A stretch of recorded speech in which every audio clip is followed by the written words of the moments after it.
小学女性、名前はみちこ。高校入試が心配だった。合格すれば家族の中に第一の高校生。みちこはしたよ。住んでいたうち、みちこの名誉で幸運パーティーへ皆を着ていた。みちこのばあさん、がんで死んでいたにもかかわらずパーティーもできた。みちこ、出番さはみちこ呼んで頑張ってでみちこは抱きしめれた。卒業を見る十分長く生きるので一生懸命勉強してね。みちこの姉さん、名前はあつこ。みちこを寝てなパーティーは頭に来た。5年の前にあつこ中学生で入試もとてがいつも彼氏とだらけた。悪い成績中席した。入試心配だった。無理に中退した。彼氏で腹な2つバイトから勉強時間は取り戻せなかった。パーティーの終わり後でみちこは眠く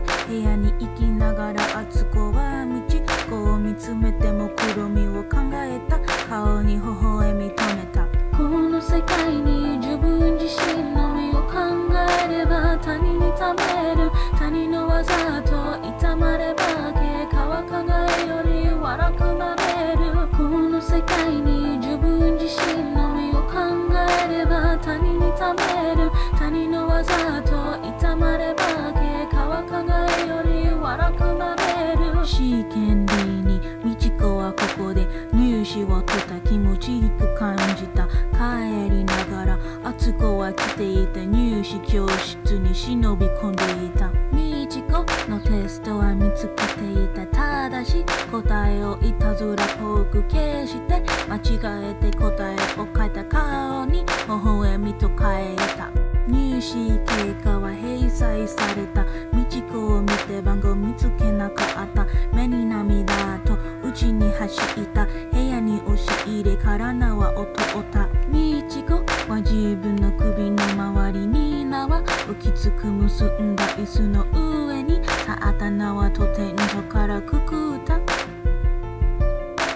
家族は晩ご飯にみちこが来なかった時まで見つめかった。あつこは泣き叫びながら頭に声を聞こえた。なんで泣くってこの声を言った。あつくの欲しいものはこれじゃないか。あつく大声で私のせいよ。このせいにみちこはここへ行けない。